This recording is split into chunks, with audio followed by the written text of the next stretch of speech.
Colonel, considering, for example, the difference that you can have country by country, region by region on approach on the policies on how to deal with the mycoplasma and broiler meat type or in broiler breeders in the road.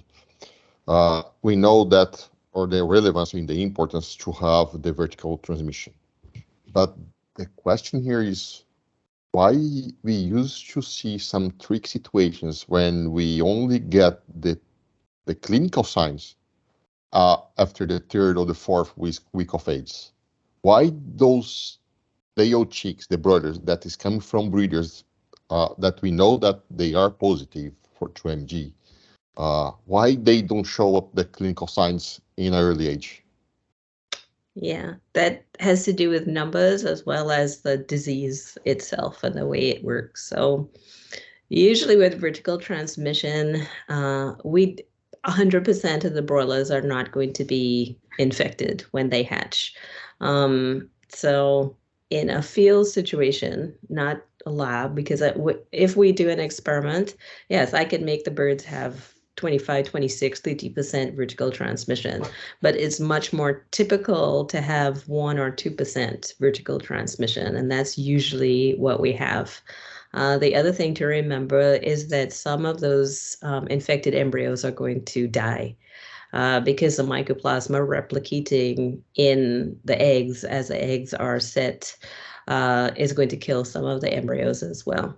So the embryos that hatch positive are usually going to be a small number.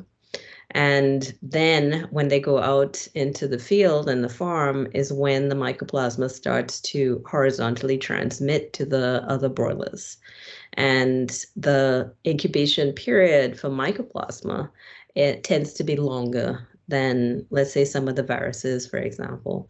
So it can be 2 weeks until after infection before you see clinical signs, just based on the biology and pathogenesis of mycoplasma that's typical for mycoplasma.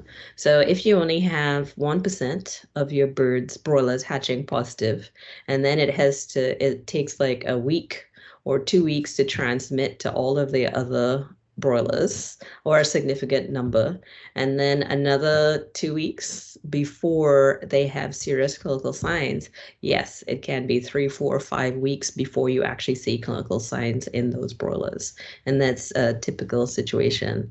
I have seen sometimes where even in the first week, we have some very high numbers of broilers affected. And I think that a lot of that has to do with external factors that are going on, hatchery problems, things like that. Most of the time, you don't see mycoplasma related issues in like the first 7 days or anything like that. Thank you. Yeah. Right. You're welcome.